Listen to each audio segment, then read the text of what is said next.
What is going on, cat gang? Harry here with two cats and a video that I should have made at the beginning of this series, 24 engineers versus WOX. This is the perfect tower for this challenge because it's got hidden detection, it's got flying detection, and that's pretty much all we need. The engineer has all this and the strongest DPS in the game, coming in at just about 356. This comes from the 55 DPS that the engineer herself can do, in addition to the 3 sentries, each doing 101. So looking at these stats, this should be an easy win, right?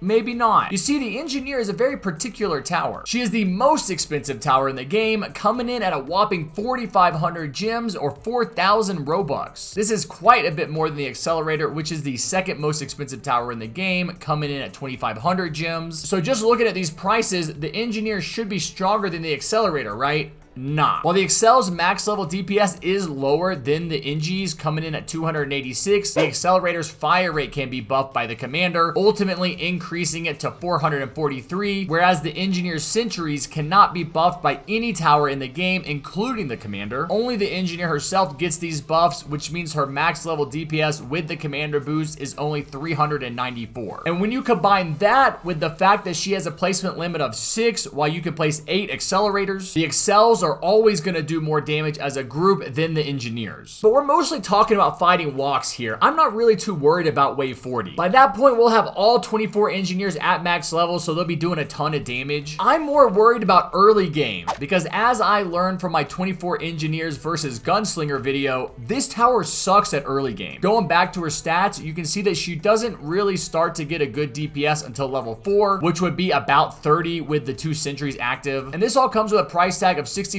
bucks, which isn't too expensive. And while we didn't have trouble getting our engineers up to that level, and they did okay there, the problem with this tower is being able to do enough damage to survive the mid-game waves, like waves 28 to 32, while saving enough the monies to pay for the 2 huge price increases at levels 5 and 6. What we really needed at this point was to have a few of these towers at level 6, because that's when she really starts to stand shoulder to shoulder with the accelerators, with the engineers finally attaining her full power with the 356 max level DPS. What it really comes down to is the engineer getting 2 massive DPS increases from levels 4 to 5, and again from 5 to 6, but the price tag was just so much money that we had a hard time even upgrading one of our engineers to max level before lots of really strong, annoying shotgunners showed up at our base trying to kill us. Now I'm gonna let you watch this video all the way through so you can see where we died, because that's what happens. Despite this tower being the most expensive in the game and supposedly the strongest, it couldn't even solo all the way to the final wave by itself, which I think is pretty disgraceful. You know, I've been sitting here going over all these different stats, talking about how much damage the engineer does at different levels. The real kicker though is that the sentries are the part of this tower that do most of the damage. Here, take a look at the stats again. The max level Engi only does 55 DPS, while the sentries do 101 each, and since she builds 3 of them, they're doing about 303 DPS at max level. The problem is that they do not have hidden detection, they do not have flying detection, so they can't help out against those enemies at all. And this is the problem on a map like Pizza Party, where we get some really strong shadow bosses. And since we can't quite get our Engis up to max level, we're only able to do like 29 DPS to them. So the sentries are kind of like the strong part and the weak part of this tower, because the engineer relies on them to do a bulk of the damage, but they don't get buffed by the commander. They can't shoot the hiddens, they can't shoot the flyings. Basically what I'm saying is the engineer is not as strong as she seems on paper. And the final nail in the coffin for the engineer's grave is that she can't even attack all the time. She actually has to stop periodically and build the sentries. So when she does that, her DPS drops big time, and the sentries themselves actually have a lifespan. At max level, they're going to be in the game for 60 seconds before they disappear, but at levels 3 and 4, they're only in there for half that time before the engineer has to stop shooting and rebuild them. And on top of that, the engineer can't just rebuild them as soon as they disappear. No, that would mean she could rebuild them when there's no enemies around. That's not how it works. You see, she's got to fill her scrap meter before she can start building, which is based on the amount of damage that she does to the enemies. I'm saying all this to let you know that she does not do her stated DPS and is actually weaker than she seems, at least up until max. So the question is, can we get any of these towers to max level before we get overwhelmed by the enemies? All right, let's go ahead and move on to the supports. Here we use the DJ and Commander. We were gonna use the medic, but the person that was supposed to bring it forgot. So the DJ is gonna come in clutch here to bring down the extremely high price of the engineer's upgrades. But remember, it can only boost the range of the Engie herself and not the sentries, which are not affected by any buffs or debuffs, which means WOX can't debuff them on the final wave, but it also means the DJ can't boost their range at all. And as I said earlier, the commander cannot boost the fire rate of those sentries, but will help out with the engineer's fire rate at least a little. All right, now I'm gonna go ahead and give a shout out to my engineer and teammates for this game. Strike was taken, Neoelli, and Galaxy World. Now go ahead and sit back, relax, and grab a pizza cat, and I'll see you right back here at the end.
Now you know the truth. This is where we lost. And believe me, when I say that we tried for 2 hours to get past this point, but we just kept dying around wave 33 because the engineers don't do enough damage to kill the hit.